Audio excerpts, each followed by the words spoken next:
Good evening सगळ्यांना. नमस्कार. Madam, lecture सुरू करूया. Yes, sir. Okay. Thank you. Thank you. Thank you. Thank thank you. you. पहा, आज आपण लॉ ऑफ कॉन्स्टिट्यूशन काल पण पाहिला होता. काही प्रोव्हिजन्स काल पाहिल्या, काही कन्सेप्ट आपण समजावून घेतल्या. आजही आपण सुरुवात करणार आहोत. आज आणि उद्या आपण कॉन्स्टिट्यूशन संपवणार आहोत, आज आणि उद्याच्या लेक्चरमध्ये. तर सुरुवात करायच्या आधी अमोघ आहेत का बरं? अमोघ ताशी. Yes sir. गुड हा. Evening sir. हो, गुड इव्हनिंग. तर अमोक सरांनी काल क्वेश्चन विचारला होता कॉन्स्टिट्यूशन लॉच्या आर्टिकल 370 आणि 35A संदर्भात, बरोबर ना अमोक? हो हो हा. हो सर. हो सर. तर 2 मिनिटात आपण काय करूया, त्याबद्दल थोडीशी चर्चा करूया, म्हणजे राहिलं असं म्हणायला नको. ठीक आहे. पहा, गोष्ट आहे 1954च्या आधीची, ज्यावेळेस म्हणजे भारत स्वतंत्र व्हायच्या आधी आणि भारत स्वतंत्र झाल्यानंतर काही वर्ष जे हे होतं, जम्मू आणि काश्मीर जे होतं ते होतं प्रिन्सली स्टेट. ठीक आहे. आणि तिथले महाराजा हरिसिंग नावाचे राज्य तिथं राज्य करत होते. ज्यावेळेस कॉन्स्टिट्यूशन असेंब्लीची स्थापना झाली, ठीक आहे, तर त्यावेळेस कन्व्हिन्स करण्यात आले त्यांना की बाबा तुम्ही काय करा, स्वतःचं प्रिन्सली स्टेटचा दर्जा सोडून भारताच्या म्हणजे एक भारताचा भाग म्हणून तुम्ही काय व्हा, आम्हाला सामील व्हा, आमच्यामध्ये मर्ज व्हा. ठीक आहे. त्यांनी काय केलं, त्यांनी एक ॲग्रीमेंट ऑफ ॲक्सेशन काय केलं, तयार केलं भारताचं गव्हर्नमेंट आणि जम्मू आणि काश्मीरचं जे काही प्रिन्सली स्टेट होतं त्या दोघांमध्ये, आणि सांगितलं की बाबा आम्ही जम्मू आणि काश्मीरचा भाग होऊ, पण आमच्या काही कंडिशन्स आहेत. काय कंडिशन्स आहेत? तर आमच्या राज्याचं एक वेगळं कॉन्स्टिट्यूशन असेल, आमच्या राज्याचा एक वेगळा फ्लॅग असेल, आणि आमच्या राज्यातले जे काय ॲडमिनिस्ट्रेटिव्ह इंटरनल अफेअर्स आहेत, ॲडमिनिस्ट्रेटिव्ह अफेअर्स, त्या आम्ही पाहून घेऊ. काय भारताचं कॉन्स्टिट्यूशन किंवा भारताचे सगळे लॉ आम्हाला ऍप्लिकेबल नसणार आहेत. ह्या कंडिशन मान्य असतील तर काय काय होऊ शकतं, आम्ही भारतामध्ये सामील व्हायला काही हरकत आमची नाही. ठीक आहे.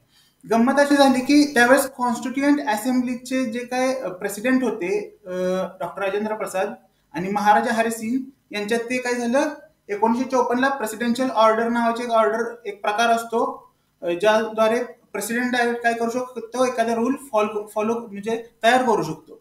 तर 1954ला प्रेसिडेन्शियल ऑर्डर पास झाली आणि ह्या ज्या कंडिशन्स आहेत महाराजा हरिसिंगच्या किंवा जम्मू आणि काश्मीर प्रिन्सली स्टेटच्या, त्या मान्य करून त्यांना भारतात मर्ज करून घेण्यात आलं.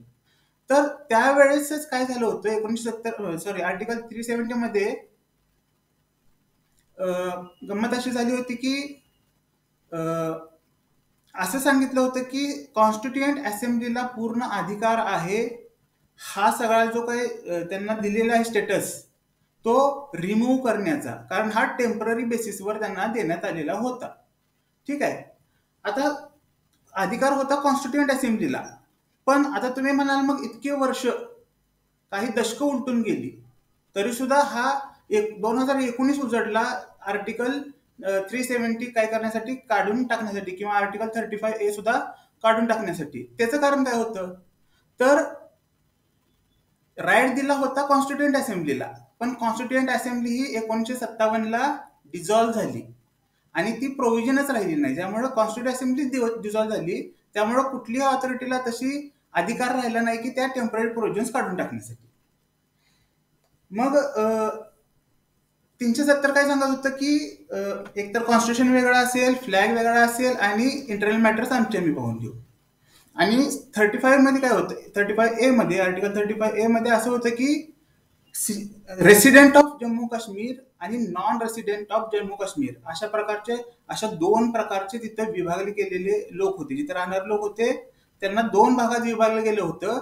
जे रेसिडेंट ऑफ जम्मू काश्मीर असतील त्यांना काही एक्स्ट्रॉर्डनरी प्रिव्हिलेजेस देण्यात आले होते, आणि जे कोण नॉन रेसिडेंट होते, ठीक आहे, जसे की काश्मीरी पंडित वगैरे आपण नाव ऐकलं असेल, ते नॉन रेसिडेंट जम्मू काश्मीर म्हणून होते, त्यांना कोणत्याही प्रकारचे प्रिव्हिलेजेस नव्हते. मग प्रिव्हिलेजेस कशा संबंधीचे, तर प्रॉपर्टी संबंधीचे, सेटलमेंट म्हणजे तिथं घर बांधणे, प्रॉपर्टी विकत घेणे नाही, फक्त रेसिडेंट ऑफ जम्मू काश्मीरला.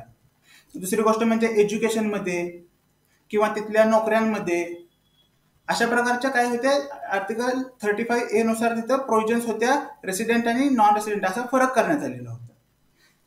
कॉन्स्टिट्युएंट असेंब्ली 1957 ला डिझॉल्व्ह झाली, त्यामुळे आता कुठलीच ऑथॉरिटी राहिली नव्हती. 2019 ला काय करण्यात आलं, पार्लिमेंटमध्ये एक ऍक्ट पास केला, एक अमेंडमेंट ऍक्ट किंवा एक नवीन ऍक्ट, की बाबा आजपासून त्या कॉन्स्टिट्युएंट असेंब्लीला लेजिस्लेटिव्ह असेंब्ली असं म्हणण्यात येईल. ठीक आहे. हा काय केला, एक तरतूद तयार केली. आणि लेजिस्लेटिव्ह असेंब्ली म्हणजे कोण, पार्लिमेंट ऑफ इंडिया. आणि त्यानंतर पार्लिमेंट इंडियानं म्हणजे कॉन्स्टिट्युएंट असेंब्लीचं नाव लेजिस्लेटिव्ह असेंब्ली केलं, ज्याचा अर्थ होतो पार्लिमेंट ऑफ इंडिया. आणि त्यानंतर 2019 मध्ये पार्लिमेंट ऑफ इंडियानं काय केलं, तो जो आर्टिकल 370 आणि 35A काढून टाकण्यात आला. ठीक आहे. आणि Jammu and Kashmir reorganisation act 2019 हा एक ऍक्ट पास करण्यात आला. एक बिल होतं, बिल अमित शहानी प्रोड्यूस केलं होतं आपल्या पार्लिमेंटमध्ये. आणि ते बिल पास झालं आणि एक ऍक्ट तयार झाला. आणि त्यानुसार जम्मू आणि काश्मीरला युनियन टेरिटोरीचा दर्जा देण्यात आला. जे काय पूर्ण जम्मू आणि काश्मीर राज्य होतं त्यातलं लडाख आणि कारगिल यांना एक युनियन टेरिटरी आणि जम्मू आणि काश्मीर यांना एक वेगळ्या युनियन टेरिटरीचा दर्जा देण्यात आला. अशा प्रकारची ती घटना आहे. आज जम्मू आणि काश्मीर ही एक काय आहे, एक युनियन टेरिटरी किंवा केंद्रशासित प्रदेश असं त्याचं आजचा स्टेटस आहे. ठीक आहे अमोघ, झाली क्लिअर झाली गोष्ट? Yes sir, yes. Okay, thank you. समजलं. थँक्यू. Okay okay okay. आता आपण वेळ न घालवता काय करूया, आपल्या मूळ मुद्द्यावर येऊया.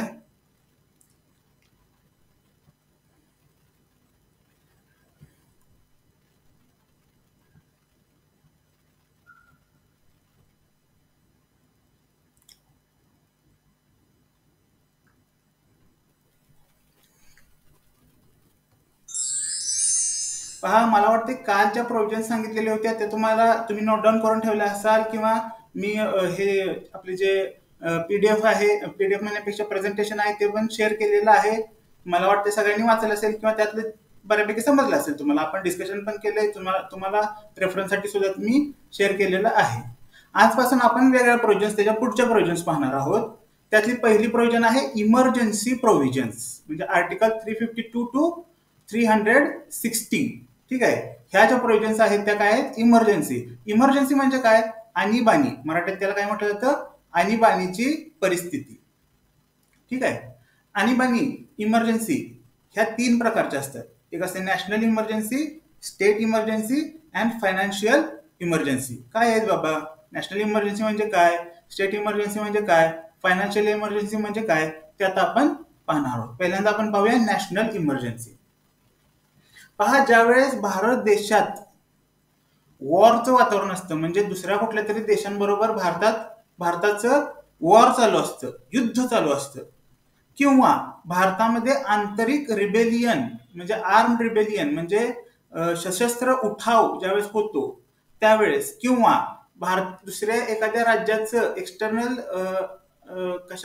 काय म्हणू शकतो आपण त्याला, एक्सटर्नल पॉवर बरोबर काय होत असते, एक तणावपूर्ण वातावरण निर्माण झालेलं असतं देशावर, त्याचा पूर्णपणे खूप जास्त लोड आलेला असतो. War, arm rebellion and external aggression ह्या 3 केसेसमध्ये भारतात नॅशनल इमर्जन्सी लागू केली जाते. आता नॅशनल इमर्जन्सी लागू कोण करतं, तर नॅशनल इमर्जन्सी लागू करतात प्रेसिडेंट, प्राईम मिनिस्टर आणि त्यांच्या काउन्सिल ऑफ मिनिस्टर्स यांच्या ऍडवाइजने. प्रेसिडेंट काय करतात, सही असते प्रेसिडेंट साहेबांची, पण ऍडवाइज कोण करतं, प्राईम मिनिस्टर आणि काउन्सिल ऑफ मिनिस्टर्स. ही जी आणीबाणीची प्रोसेस असते ही 1 महिन्यापर्यंत लागू असते. ठीक आहे. 1 महिन्यानंतर काय होतं, ती लॅप्स होऊन जाते जर त्यात एक्सटेन्शन मिळाले नाही तर. पण ती 6 महिन्यांपर्यंत काय केली जाऊ शकते, एक्सटेंड केली जाऊ शकते पार्लिमेंटमध्ये रिझोल्युशन पास करून. ठीक आहे. लागू झाल्यापासून ती 1 महिन्यांपर्यंत असते. वाटलं अजून सुद्धा परिस्थिती आपल्या हातात नाही तर ती 6 महिन्यांपर्यंत पार्लिमेंटमध्ये एक रिझोल्युशन पास करण्यात येतं आणि 6 महिन्यापर्यंत एक्सटेंड केली जाते. आणि ज्यावेळेस परिस्थिती हातात येते, आवाक्यात येते, वॉर संपतं, रिबेलियन संपतं, एक्सटर्नल ॲग्रेशन व्यवस्थित सेटल होतात, अशा वेळेस ती रिवोक करायचा प्रश्न येतो. तर लोकसभेमध्ये एक रिझोल्युशन पास होतं आणि ती नॅशनल इमर्जन्सी रिवोक केली जाते. पुढे आहेत पहा इफेक्ट्स. म्हणजे एकदा का भारतामध्ये देशामध्ये नॅशनल इमर्जन्सी डिक्लेअर केल्याच्या नंतर काय काय इफेक्ट्स होतात. सोशल, पॉलिटिकल, इकॉनॉमिकल सगळ्या प्रकारचे काहीतरी इफेक्ट जे आहेत ते कोणकोणते इफेक्ट्स आहेत ते आपण पाहूया. पहिला आहे extension of centres executive power. म्हणजे केंद्र सरकारच्या ज्या एक्झिक्युटिव्ह पॉवर आहेत त्या वायडन होतात. म्हणजे काय होतं की बाबा legislative power, judicial power, executive machinery म्हणजे कोण, जी ऍडमिनिस्ट्रेटिव्ह भाग बघते. ठीक आहे. ऍडमिनिस्ट्रेटिव्ह पॉवर्स म्हणजे president, commissioners, secretaries, collector, SP हे लोक जे असतात ते काय करतात, जे पण कायदे बनवलेले असतात त्यांचं एक्झिक्युशन काम करण्याचं कार्य करत असतात. ठीक आहे. तर त्यांच्या पॉवर्स ह्या सेंट्रल एक्झिक्युटिव्ह पॉवर्स काय करण्यात येतात, एक्सटेंड करण्यात येतात, त्यांचा आवाका वाढवण्यात येतो. ठीक आहे. दुसरा आहे पहा parliament to make law of state list. ठीक आहे. आता स्टेट लिस्ट म्हणजे काय आपण पुढे पाहणार आहोत. पॉवर ऑफ म्हणजे डिस्ट्रीब्युशन ऑफ पॉवर मध्ये आपण पाहणार आहोत. स्टेट लिस्ट म्हणजे अशा लिस्ट, असे सब्जेक्ट ज्यांच्यावर स्टेट गव्हर्नमेंटला म्हणजे राज्य सरकारला कायदे बनवण्याचा अधिकार असतो. तर ज्यावेळेस आणीबाणीचा काळ असतो, इमर्जन्सीचा काळ असतो, त्यावेळेस जे पार्लिमेंट आहे म्हणजे सेंट्रल लेजिस्लेटिव्ह असेंब्ली आहे, त्या सेंट्रल लेजिस्लेटिव्ह असेंब्लीला स्टेट लिस्ट मधले कायदे बनवण्याचा हक्क मिळतो. तिसरा आहे पहा चेंज इन फायनान्शियल रिसोर्सेस. आपण पहा फायनान्स, बजेट ऑफ फायनान्स ज्यावेळेस दरवर्षी सादर केलं जातं आपण पाहिलं असेल की बाबा काय केलं जातं पार्लिमेंटमध्ये, लोकसभेमध्ये फायनान्स म्हणजे वर्षाचं बजेट सांगितलं जातं आणि कुठल्या कुठल्या विभागाला किती पैसे द्यायचे, कुठल्या प्रोजेक्टसाठी किती पैसे द्यायचे हे सगळं तिथं विभागलेलं असते. तर ज्यावेळेस आणीबाणीची काय असते स्थिती असते, आणीबाणीची स्थिती भारतामध्ये असते, त्यावेळेस ते फायनान्शियल रिसोर्सेस इकडे तिकडे जे काही विभागलेले असतात ते कुठून कुठले फायनान्शियल काय करायचे, रिसोर्स काढायचे आणि कोणत्या कामासाठी लावायचे ह्यात थोडेसे चेंजेस केले जातात. ठीक आहे. पुढे पहा एक्सटेन्शन ऑफ लोकसभा. लोकसभेची जी काय एक्सटेन्शन, लोकसभेची टेन्युअर असतं 5 वर्ष. दर 5 वर्षांना लोकसभा बरखास्त होत असते, नवीन मेंबर सिलेक्ट होत असतात. तर ह्या आणीबाणीच्या परिस्थितीमध्ये काय केलं तर लोकसभेचं 5 वर्षाचं जे काय टेन्युअर आहे ते एक्सटेंड करण्यात येतं.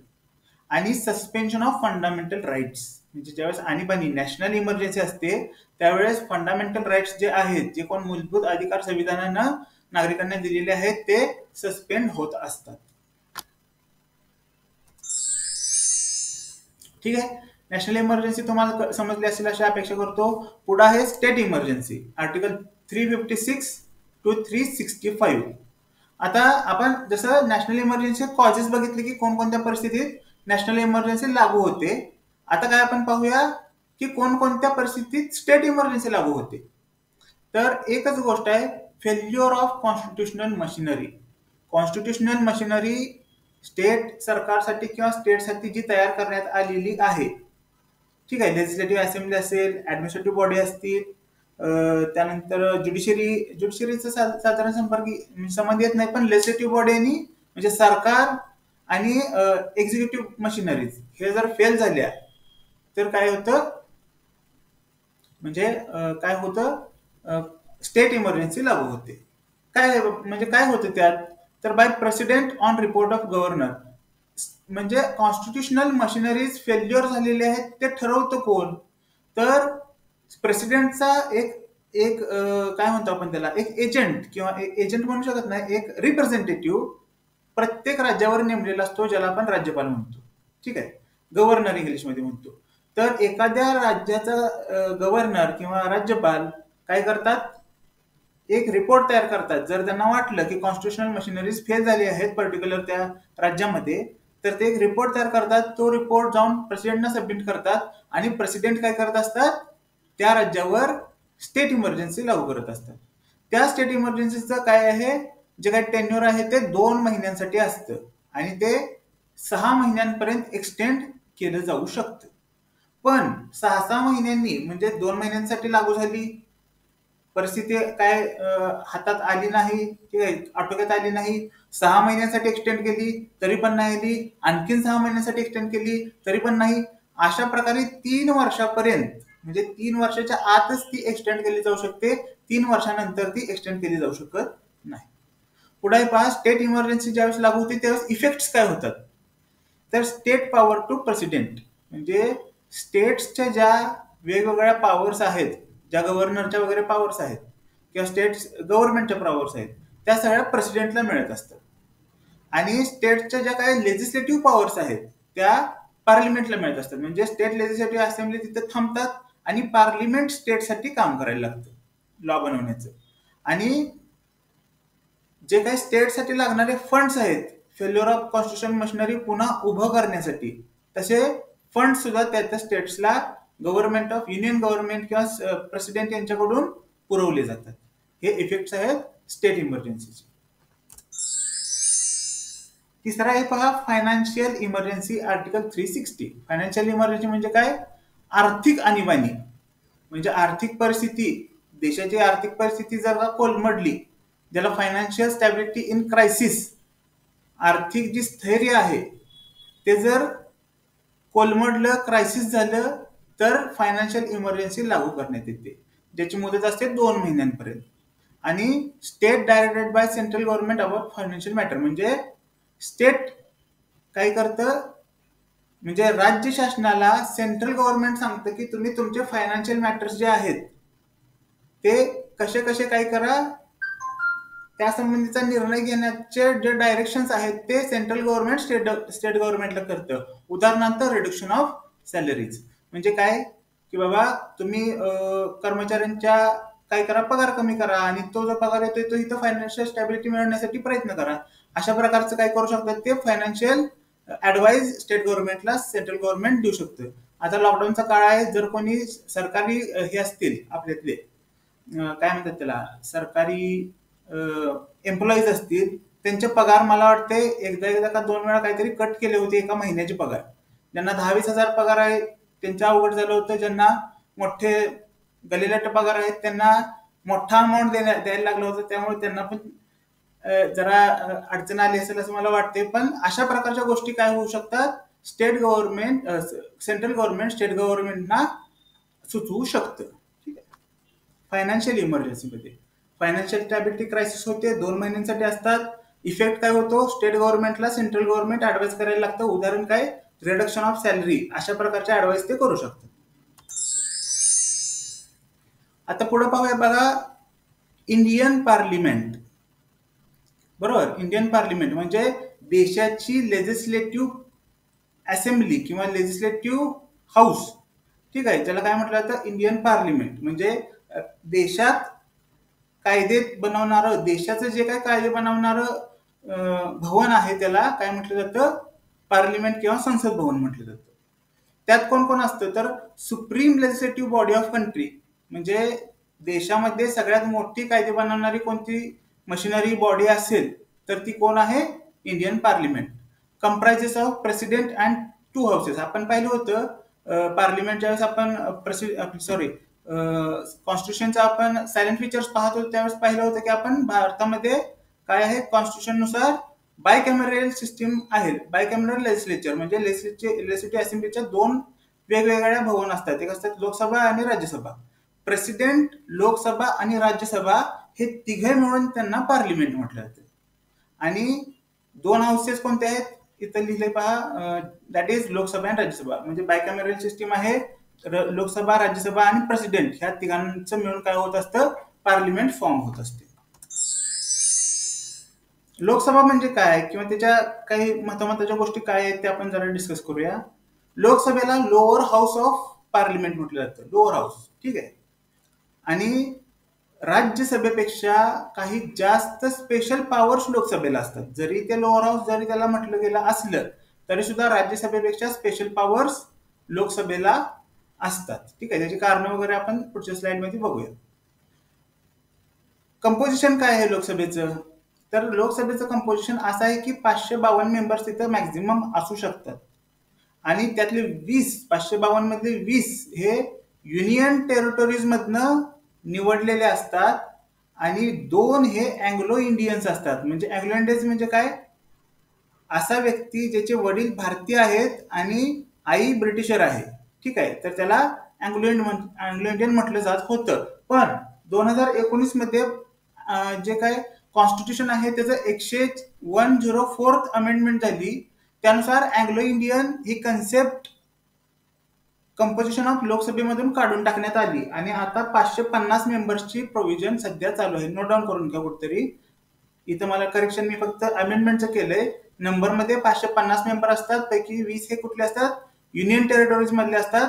अँग्लो इंडियन ही 104व्या अमेंडमेंट म्हणजे दुरुस्तीनुसार 2019 दुरुस्तीनुसार 2 अँग्लो इंडियन ही कन्सेप्ट काढण्यात आलेली आहे. आता फक्त 550 मेंबर्स लोकसभेमध्ये असू शकतात मॅक्झिमम. हा, लोकसभेचं टेन्युअर काय असतं तर 5 वर्ष हे लोकसभेचं टेन्युअर असतं. एकदा निवडणुका झाल्या खासदारकीच्या, लोकसभा फॉर्म होते, 5 वर्षापर्यंत त्यांची टर्म असते आणि काय होतं 5 वर्षानंतर लोकसभा सस्पेंड होते आणि नंतर निवडणुका घेतल्या जातात खासदारकीच्या आणि पुन्हा एकदा काय होत असतं पुन्हा नव्यानं लोकसभा सुरू होत असते. तर 5 वर्षाचं टेन्युअर आहे, पण 5 वर्ष ज्यावेळेस आणीबाणीची स्थिती असते त्यावेळेस 5 वर्ष आणि पुढचं 1 वर्ष म्हणजे 6 वर्षापर्यंत ती एक्सटेंड केली जाऊ शकते. बरोबर. मेंबरशिप म्हणजे लोकसभेचे मेंबर्स होण्यासाठी कोणकोणते क्वालिफिकेशन्स आहेत. मेंबरशिप घेण्यासाठी, लोकसभेची मेंबरशिप घेण्यासाठी कोणकोणते क्वालिफिकेशन्स आहेत किंवा कोणकोणते इलिजिबिलिटी क्रायटेरिया आहेत ते आपण पाहूया. पहिलं म्हणजे तो मेंबर, ठीक आहे, उमेदवार हा भारताचा नागरिक असला पाहिजे. बरोबर. Citizen of India. आता सिटीजन कशाला कोणाला म्हणायचं त्याच्या प्रोव्हिजन्स आपण सिटीजनशिप मध्ये पाहिलेली आहेत. त्या गोष्टी तुम्ही पाहिलं तर आणखीन एक आहे सिटीजनशिप ऍक्ट, जो यात येत नाही म्हणजे कॉन्स्टिट्यूशन मध्ये प्रोव्हिजन नाही त्यामुळे आपण तो घेतला नाही. पण नंतर तुम्ही जेव्हा ऍडमिशन घ्याल त्यावेळेस सिटीजनशिप ऍक्ट तुम्हाला असेल त्यावेळेस त्या प्रोव्हिजन्स तुम्ही पाहू शकता. त्या प्रोव्हिजन्स नुसार म्हणजे सिटीजन ऑफ इंडिया बाय कशापासून डोमेसाईल, त्यानंतर काय म्हणतो आपण त्याला मायग्रेशन आणि रजिस्ट्रेशन, ह्या 3 फॉर्म मध्ये सिटीजन होतात. तर त्यापैकी कोणत्याही एका फॉर्म मधला तो सिटीजन असला पाहिजे, तो मेंबर भारताचा नागरिक असला पाहिजे. बरोबर. त्यानंतर आहे त्याचं वय वर्ष 25 इयर्स पेक्षा जास्त असलं पाहिजे. बरोबर. मेंबरशिपसाठी काय आहे, एक महत्वाचं क्वालिफिकेशन काय आहे, तो 25 वर्षापेक्षा जास्त वयाचा असला पाहिजे. तो मेंटली साऊंड असला पाहिजे, म्हणजे तो मेंटली एक रॅशनल पर्सन असला पाहिजे. त्याला आपण म्हणतो वेडा म्हणजे लुनॅटिक म्हणा किंवा ज्याला आपण काय म्हणतो एक वेडा माणूस आहे, ज्याला कळत नाही की बाबा चांगलं काय वाईट काय, मी काय करायला पाहिजे काय नाही करायला पाहिजे, काहीही बोलतोय काय त्याला कळत नाही, अशा प्रकारचा तो नसावा. तो काय असावा, mentally sound prudent person, rational person असावा. पुढे आहे पहा, नो बँकरप्ट म्हणजे दिवाळखोर तो नसावा, ज्याला सरकारनं किंवा कोर्ट ऑफ लॉनं काय केलं, बँकरप्ट म्हणून घोषित केलेलं आहे, ज्याचं दिवाळ निघालेलं आहे, पैशाच्या बाबतीत काय झालेलं आहे, तो एकदम क्रिटिकल कंडिशन मध्ये आहे. उदाहरणार्थ विजय माल्या, त्याला बँकरप्ट म्हणून बरेच वर्षापासून घोषित केलेलं आहे, पण तो इंग्लंडमध्ये जाऊन बसलाय. मला वाटते तिथं पण त्याच्या कोर्ट केस चालू होती, त्याचा निकाल लागलेला आहे आणि त्याला तिथं पण बँकरप्ट म्हणून घोषित केलेलं आहे. तर अशा प्रकारची माणसं खासदारकी म्हणजे लोकसभेची निवडणूक किंवा लोकसभेचे मेंबर्स होऊ शकत नाहीत. अनसाउंड माइंड, बँकरप्ट आणि क्रिमिनल म्हणजे असे व्यक्ती ज्यांनी क्राईम केलेला आहे, त्यांची ट्रायल झालेली आहे कोर्टामध्ये आणि ज्याला क्रिमिनल म्हणून ज्याला शिक्षा झालेली आहे. पहा, ज्याला शिक्षा झालेली आहे तो शिक्षा भोगत आहे, तर अशा वेळेस तो मनुष्य पार्लिमेंटचा किंवा लोकसभेचा मेंबर होऊ शकत नाही. आणि रिझर्वेशन कॅटेगरीज म्हणजे एखादा मतदारसंघ काय असतो किंवा एखादी सीट तिथली पार्लिमेंट मधली लोकसभेमधली रिझर्वेशन कॅटेगरीसाठी ठेवलेली असतात. SC ST वगैरे किंवा बाकीचे काही राज्य आहेत, ठीक आहे, त्यांना स्पेशली त्यांच्यासाठी अफर्मेटिव्ह ऍक्शन घेतलेली असते. तर त्या सीट ह्या त्या कॅटेगरीच्या व्यक्तीसाठीच रिझर्व्ह असते, ठीक आहे. म्हणजे त्या रिझर्वेशन कॅटेगरीसाठी तो एलिजिबल असाल तरच त्या सीटसाठी तो क्लेम करू शकतो, ठीक आहे. ह्या मेंबरशिपच्या काय आहेत क्वालिफिकेशन्स किंवा काय म्हणतो इलिजिबिलिटी क्रायटेरिया. पुढे पहा, पार्लिमेंटचं सेशन, लोकसभेचं सेशन कसं चालू असतं. 3 प्रकारचे सेशन्स असतात. एक असतं बजेट सेशन, दुसरं असतं मान्सून सेशन, तिसरं विंटर सेशन. प्रत्येक सेशनच्या मध्ये एक महिन्याचा अंतराल असतो. ठीक आहे. तर हे सेशन तितकीशी महत्वाची माहिती नाही, पण असतात किंवा 3 सेशन्स मध्ये कामकाज चालू असतं. दुसरं आहे प्रेसिडिंग ऑफिसर किंवा ज्याला स्पीकर, लोकसभेचा प्रिसाइडिंग ऑफिसर किंवा स्पीकर. तुम्ही कधी लोकसभेचा चॅनल पाहिला असेल तर तिथं असतात पहा, सगळे असे डेस्कवर बसलेले असतात. त्या सगळ्यांच्या समोर एक हेडफोन घालून एक व्यक्ती बसलेला असतो. त्याला काय म्हटलं जातं? प्रिसाइडिंग ऑफिसर किंवा स्पीकर ऑफ लोकसभा. तर त्या संबंधीची प्रोविजन अशी आहे की बाबा, कन्सेप्ट अशी आहे, तो एकदा काय झालं, निवडणुका झाल्या आणि समजा एक लोकसभेमध्ये सगळे बसलेले आहेत पहिल्यांदाच, तर त्यांच्यात वोटिंग होतं आणि वोटिंगनुसार ठरवलं जातं की प्रिसाइडिंग ऑफिसर किंवा स्पीकर कोण असेल. आणि त्या प्रिसाइडिंग ऑफिसर किंवा स्पीकरला असिस्ट करण्यासाठी एक डेप्युटी स्पीकर सुद्धा निवडला जात असतो. मेंबर्स ऑफ लोकसभा पहिल्यांदा वोटिंगने ठरवतात की प्रिसाइडिंग ऑफिसर कोण असतात. हे लक्षात ठेवा, महत्वाची गोष्ट. लोकसभेला पॉवर्स काय काय असतात किंवा पॉवर्स किंवा फंक्शन्स असं पण म्हणू शकतो. त्यांची कार्य काय आहे? एक म्हणजे पहिल्यांदा नो कॉन्फिडन्स फॉर गव्हर्नमेंट, म्हणजे गव्हर्नमेंट पॉवर्स पाहूया. पहिल्यांदा गव्हर्नमेंटचा म्हणजे सरकार जे आहे, तर त्या सरकारवर अविश्वासाचा ठराव दाखल करून तशा प्रकारचे वोटिंग घेऊन सरकारला पाडण्याचं काम लोकसभा करू शकते. दुसरी गोष्ट आहे मनी बिल, म्हणजे जे मनी बिल असतं, असे कायदे जे म्हणजे मनीच्या संबंधितला आहेत. ठीक आहे. तर त्याच्या पूर्णपणे पॉवर्स कोणाला असतात? लोकसभेला असतात. ते लोकसभेतून पास झाल्यानंतर काय केलं जातं? राज्यसभेत ते पाठवलं जातं आणि 14 दिवसांपर्यंत जर राज्यसभेनं कोणताच निर्णय त्याच्यावर घेतला नाही तर ते त्यांना मान्य आहे असं समजून ते तिथून पास झाला असं म्हणजे मानलं जातं आणि नंतर ते प्रेसिडेंट साहेबांच्या सहीसाठी दिलं जात असतं. आता ती पण प्रोविजन अशी आहे की प्रेसिडेंटच्या समोर एखादं बिल आलं, कायदा व्हायच्या आधी जो ड्राफ्ट तयार असतो त्याला बिल म्हटलं जातं, तर ते बिल आलं आणि त्यांना वाटलं की ह्यात काहीतरी तरतुदी चुकीच्या आहेत आणि त्यात मॉडिफिकेशन व्हावं असं रेकमेंडेशन देऊन त्यांनी ते काय केलं? नाकारलं आणि पुन्हा एकदा पुनर्विचार करण्यासाठी हाऊसेसमध्ये पाठवलं, लोकसभा आणि राज्यसभे मनी बिल तर एकदा राज्यसभेतून पास झाले की पुन्हा तिकडे जात नाही. लोकसभेमध्ये काय होतं की त्या गोष्टी काय केल्या जातात, तिथं पुन्हा एकदा पास होऊन ज्यावेळेस पुन्हा एकदा राष्ट्रपतींच्याकडे येत असतात त्यावेळेस मात्र ते कोणतेही त्यात क्युरी काढू शकत नाहीत, त्यांना ते सँक्शन करावं लागत असतं. त्यानंतर budget of year by finance minister, जे कोण अर्थमंत्री असतात देशाचे, लोकसभेमध्ये जे बसलेले असतात, ठीक आहे, त्यांना दरवर्षी देशाचं बजेट काय आहे ते आपण पाहिले मगाशीच, म्हणजे काय, कोणत्या प्रोजेक्ट्सना, कोणत्या ऑर्गन्सना किती पैसे द्यायचे, किती त्यांना फंड्स प्रोव्हाइड करायचे, कोणासाठी किती करोड रुपये, 1000 करोड रुपयाचं पॅकेज द्यायचं, डिफेन्सला किती द्यायचे, एज्युकेशनला किती द्यायचे, आणखीन एम्प्लॉयमेंटसाठी किती द्यायचे आणि आणखीन बरेच त्यात मॅटर्स असतात. तर कुणाला किती पैसे द्यायचे ह्याचं जे काही बजेट असतं ते लोकसभेमध्ये दरवर्षी वाचलं जात असतं किंवा प्रेझेंट केलं जात असतं. इम्पिचमेंट म्हणजे महाभियोग. इम्पिचमेंट म्हणजे काय? महाभियोग. ही एक प्रोसेस आहे. कोणत्या प्रकारची? तर देशाच्या राष्ट्रपती किंवा सुप्रीम कोर्टाचे न्यायमूर्ती किंवा राज्यातल्या हायकोर्टांचे न्यायमूर्ती यांना जर काढून टाकायचं असेल त्यांच्या एखाद्या मिसअप्रोप्रिएट बिहेवियरसाठी, ठीक आहे, तर अशा वेळेस जी प्रोसेस फॉलो केली जाते त्याला इम्पिचमेंट म्हटलं जातं. आणि त्या पॉवर सुद्धा कुठं असतात? पार्लमेंटमध्ये किंवा लोकसभेमध्ये असतात. पुढे आहे पहा, ज्यावेळेस राज्यसभा म्हणजे ज्यावेळेस लोकसभा डिझॉल्व्ह होते, बरोबर, लोकसभा ज्यावेळेस डिझॉल्व्ह होते त्यावेळेस राज्यसभा ही लोकसभेच्या सगळ्या पॉवर्स काय असतात? राज्यसभेला मिळतात. आता दोन गोष्टी अशा आहेत ज्यावेळेस लोकसभा डिझॉल्व्ह होते. एक तर रेग्युलर टर्म लोकसभा डिझॉल्व्ह होते किंवा जर इमर्जन्सी लागू झाली तर लोकसभा डिझॉल्व्ह होते. तर अशा दोन्ही वेळेस राज्यसभा ही काय असते? लोकसभेचं काम पाहत असते.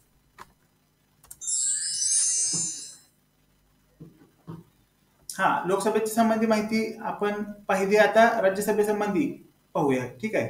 राज्यसभेला अप्पर हाऊस म्हटलं जातं, upper house of parliament. Okay. Composition काय आहे, तर मॅक्झिमम 250 मेंबर, तिकडे 550, इकडे 250.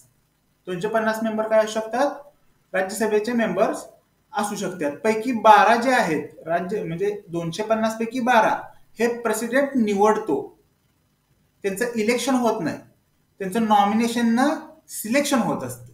ठीक आहे. आणि 238 हे स्टेट आणि युनियन टेरिटरी यांच्यातून निवडलेले असतात. ओके. 12 कोणाकडचे असतात, प्रेसिडेंट नॉमिनेटेड कोण असतात, मेंबर्स असतात. 238. आता तुम्हाला पाहिलं असेल तुम्ही, ज्यांनी मतदान वगैरे, आता बऱ्याच जणांना 18 वर्ष पूर्ण झालेत, मतदान वगैरे 1-2दा केलं असेल, बाकीचे जे मोठे आहेत त्यांनी तर दरवर्षी करतात.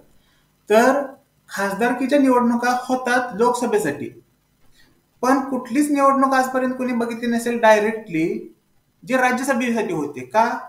कारण राज्यसभेचे मेंबर्स हे त्या त्या राज्याच्या विधानमंडळ जे आहे, स्टेट लेजिस्लेटिव्ह असेंब्ली, विधानसभा, विधान परिषद, त्यात विधानसभा, तर विधानसभेच्या तिथं ते लोक उमेदवार म्हणून निवडून राज्यसभेमध्ये पाठवत असतात. त्यांचं जे काय हे आहे, इलेक्शन जे आहे ते विधानसभेतले आपण निवडून दिलेले मेंबर्स त्यांच्यासाठी निवडणुका अरेंज केल्या जात असतात आणि त्या माध्यमातून राज्यसभेमध्ये मेंबर्स निवडून दिले जात असतात.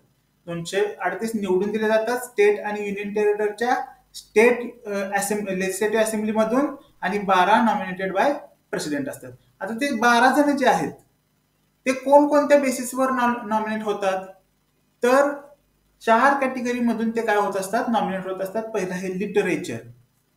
ठीक आहे, लिटरेचर. दुसरं आहे सायन्स, विज्ञान. लिटरेचर म्हणजे साहित्य, साहित्य क्षेत्रातून ते काय होत असतात, नॉमिनेट होत असतात. साहित्य म्हणजे काय, लेखक असतात, लेखक किंवा कवी वगैरे जे असतात त्या लोकांना तिथं निवडून नॉमिनेट केलं जातं. दुसरं आहे सायन्स, विज्ञान, वेगवेगळे विज्ञान क्षेत्रातील जे काही महत्वाचे लोक आहेत त्यांना तिथं नॉमिनेट केलं जातं. कला क्षेत्र, ज्याला आर्ट आपण म्हणतो, आणि सोशल सर्व्हिस म्हणजे सामाजिक कार्यकर्ते. तर ह्या 4 माध्यमातून ते 12 पर्सन हे नॉमिनेटेड बाय प्रेसिडेंट राज्यसभेमध्ये असतात. पुढे पहा, elected members of state assembly. मगाशी मी सांगितलं की बाबा राज्यसभेचे मेंबर्स हे इलेक्टेड असतात, पण कोण त्यांच्यासाठी मतदान करतं, जे कोण स्टेट लेजिस्लेटिव्ह असेंब्ली मधले इलेक्टेड मेंबर्स आहेत ते वोटिंग करतात आपापल्या त्या लेजिस्लेटिव्ह असेंब्ली पुरत्या, आणि तेवढे मेंबर काय केले जातात, प्रत्येक राज्यातून निवडून राज्यसभेमध्ये घेतले जात असतात. आता पहा, हे 2 जे आहेत, लोकसभा आणि राज्यसभा, यांच्यासाठी डिस्क्वालिफाईड मेंबर्स कोण असू शकतात. तर आपण क्वालिफिकेशन पाहिले, त्याच्या उलटे जर का तिथं होत असतील, म्हणजे आपण काय म्हटलं, सिटीजन ऑफ इंडिया असावा. डिस्क्वालिफिकेशन काय आहे, नॉन सिटीजन ऑफ इंडिया नाही होऊ शकत मेंबर. दुसरं आपण काय पाहिलं, 25 वर्ष पूर्ण असली पाहिजेत. इथं 25 वर्ष पूर्ण नसली तर तोही नाही होऊ शकत. असे जे काय डिस्क्वालिफिकेशनचे जे काय उलटे आहेत, अँटोनिम्स आहेत, त्यांना डिस्क्वालिफिकेशन आपण म्हणू शकतो. पहा आता फंक्शन ऑफ पार्लिमेंट. पार्लिमेंटचं फंक्शन काय आहे, एक आपण फंक्शन बघूया.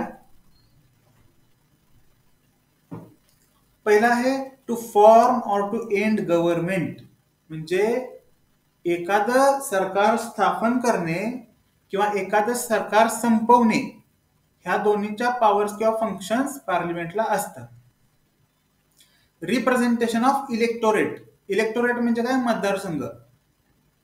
देशात जे काही मतदारसंघ आहेत, साधारण एका जिल्ह्याचा एक मतदारसंघ असतो. महाराष्ट्रात बऱ्याच वेळा मी जे इलेक्शन करतो तो आमचा एक मतदारसंघ आहे, जो जिल्ह्यासाठी एकच आहे. तर अशा प्रकारचा जो मतदारसंघ असतो, त्या मतदारसंघांचं रिप्रेझेंटेशन पार्लिमेंटमध्ये मेंबर्स करत असतात. ठीक आहे, ते मतदारसंघांचं रिप्रेझेंटेशन हा एक दुसरं फंक्शन आहे. त्यानंतर आहे गव्हर्नमेंट अकाउंटेबिलिटी, म्हणजे जे काय गव्हर्नमेंट आहे ते गव्हर्नमेंट कुणाला अकाउंटेबल असतं, त्या गव्हर्नमेंटला कुणाच्या समोर आपल्या म्हणजे उत्तर द्यायचं असतं. आपण घेतलेले जे काही निर्णय आहेत त्या निर्णय कुणासाठी ते काय करू शकतात, म्हणजे आफ्टर ऑल वेलफेअर ऑफ पर्सनसाठी सगळ्या पॉलिसीज तयार होत असतात. तर त्या पॉलिसीज पार्लिमेंटला ते काय असतात, अकाउंटेबिलिटी असते त्यांची. म्हणजे त्याला उत्तरदायी असतात असं मराठीत आपण म्हणू शकतो. गव्हर्नमेंट हे पार्लिमेंटला उत्तरदायी असतं, म्हणजे उत्तर द्यायचं काम गव्हर्नमेंट करत असतं. पुढे आहे पहा, monitoring the expenditure of public funds. म्हणजे सरकार काय करत आहे, कुठले कुठले पब्लिक फंड्स कसे कसे वापरत आहेत ते सगळं मॉनिटर करायचं काम सुद्धा पार्लिमेंट करत असतं. पार्लिमेंट पहा, काही जण म्हणत असतील पार्लिमेंट म्हणजे सरकार का, तर नाही. म्हणजे सरकार आणि अपोजिशन हे दोघं मिळून पार्लिमेंट तयार होत असते. पुन्हा पुढे पहा, एक फोरम ऑफ डिबेट. म्हणजे एखादा जर निर्णय घ्यायचा असेल तर बिल पास झाल्याच्या नंतर त्याच्यावर वादविवाद होत असतात अपोजिशन आणि गव्हर्नमेंटमध्ये, आणि त्या डिबेटचं एक फल म्हणजे एक रिझल्ट म्हणून एकतर ते बिल पास सँक्शन होतं किंवा ते बार होण्याची शक्यता असते. त्यानंतर if forum of expression of grievance. म्हणजे कोणकोणत्या गोष्टी ग्रीव्हियन्स म्हणजे जास्त महत्वाच्या आहेत, कोणत्या गोष्टींवर महत्वाची चर्चा केली पाहिजे किंवा कोणत्या गोष्टींवर काय केलं पाहिजे, त्याचा प्रिफरन्स नंतर लावला पाहिजे, अशा प्रकारच्या ज्या गोष्टी असतात त्या सुद्धा पार्लिमेंटमध्ये ठरवलेले असतात. Informational role. ठीक आहे, म्हणजे ज्या का इन्फॉर्मेशनल रोल म्हणजे काय, किंवा एखादी माहिती लेजिस्लेशन संबंधीची ते सुद्धा पार्लिमेंटमध्ये आपल्याला मिळत असते. आणि बाकीचे अदर फंक्शन्स आहेत अमेंडमेंट्स आणि इम्पिचमेंट. म्हणजे जे कायदे असतात त्यांच्या तरतुदी बदलायचं काम, किंवा एखादे राष्ट्रपती असतील किंवा न्यायमूर्ती असतील त्यांना काढायचं काम, त्यासाठी पण वोटिंग कोण करत असतं, पार्लिमेंटमध्ये त्या संबंधीच्या वोटिंग होत असतं. पुढे पहा, president and vice president. President म्हणजे कोण, तर head of union executive. Executive machinery म्हणजे काय, आपण मगाशी पाहिलं आणीबाणीच्या वेळेस, इमर्जन्सी प्रोजेक्टच्या वेळेस. तर त्या सगळ्या एक्झिक्युटिव्ह हेड्स राज्याचे असतील देशाचे असतील, त्या सगळ्या एक्झिक्युटिव्ह हेड्सचा सुप्रीम पॉवर कोण असतं, सुप्रीम हेड कोण असतं, प्रेसिडेंट ऑफ इंडिया. आणि प्रेसिडेंट आपलं काम हे प्राईम मिनिस्टर आणि त्यांच्या काउन्सिल ऑफ मिनिस्टर्स यांच्या ऍडवाइजनी करत असतात. ठीक आहे, कधीही. कारण आपलं काय आहे, आपण पहिल्यांदा सायलेंट फीचर्स मध्ये काय पाहिलं, आपलं आहे ते parliamentary type of government constitution आहे, बरोबर. काही असे देश आहेत जे presidential type of government follow करतात, तिथं प्रेसिडेंटला प्रिव्हिलेजेस असतात. इथं कसं आहे, पार्लिमेंटरी टाईप ऑफ गव्हर्नमेंट असल्यामुळं पार्लिमेंटच्या ऍडवाइजनी प्रेसिडेंट काम करत असतात. पुढे आहे supreme commander of all defence forces. म्हणजे आर्मी, नेव्ही, एअरफोर्स, ह्या तीन ज्या काय डिफेन्स फोर्सेस आहेत भारताच्या, त्या सगळ्यांचा सुप्रीम हेड कोण असतात, प्रेसिडेंट ऑफ इंडिया. पुढे आहे पहा, व्हाईस प्रेसिडेंट ऑफ इंडिया. ठीक आहे, जसं आपण कोणते अध्यक्ष असतात, उपाध्यक्ष असतात, तसाच रोल या दोघांचा पण आहे. तर व्हाईस प्रेसिडेंट ऑफ इंडियाचे आर्टिकल 63 मध्ये त्याचं प्रोव्हिजन आहे. ते कसे निवडले जातात व्हाईस प्रेसिडेंट, तर दोन्ही हाऊसच्या म्हणजे लोकसभा आणि राज्यसभा या दोघांचे एक काय होतं, निवडणुका होतात आणि व्हाईस प्रेसिडेंट त्या दोघांच्या निवडणुकांमधून निवडले जात असतात. आणि vice president is a speaker of Rajya Sabha. Rajya Sabha जे आहे त्याचे एक्स ऑफिशियल काय म्हणतात त्याला, स्पीकर म्हणजे कोण, मगाशी मी सांगितलं लोकसभेच्या वेळेस. तर राज्यसभेचे स्पीकर कोण असतात, vice president. Ex official speaker of Rajya Sabha हे कोण असतात, व्हाईस प्रेसिडेंट. कारण लोकसभेचे जे काय स्पीकर असतात त्यांच्यासाठी निवडणूक केली जाते त्या इलेक्टेड मेंबर्स मधून, पण इथं तशा निवडणुका होत नाहीत राज्यसभेमध्ये. इथं व्हाईस प्रेसिडेंट स्पीकर म्हणून तिथं अपॉइंट केले जातात. हे पहा, हे काही क्वालिफिकेशन्स आणि काही महत्वाच्या प्रोव्हिजन्स मी प्रेसिडेंट ऑफ इंडियासाठी काय केल्यात, काढल्यात, ते तुम्ही नंतर पाहू शकता. मी स्लाइड शेअर करणार आहे. हा, ह्या पण प्रेसिडेंटच्या आहेत. ह्या इलेक्शन क्रायटेरिया, अदर पॉइंट्स ह्या व्हाईस प्रेसिडेंटच्या आहेत. आता पाहूया प्राईम मिनिस्टर. ठीक आहे, प्राईम मिनिस्टर म्हणजे कोण, पंतप्रधान, भारताचे पंतप्रधान. तर ते कोण असतात, प्राईम मिनिस्टर कोण असतात, तर ते काय असतात, गव्हर्नमेंट ऑफ इंडियाचे मुख्य अध्यक्ष म्हणून, किंवा मिनिस्टर, सगळे जे काही मिनिस्टर असतात, मिनिस्टर लोक असतात, त्या सगळ्यांचे प्रधानमंत्री म्हणून प्राईम मिनिस्टरचा रोल असतो.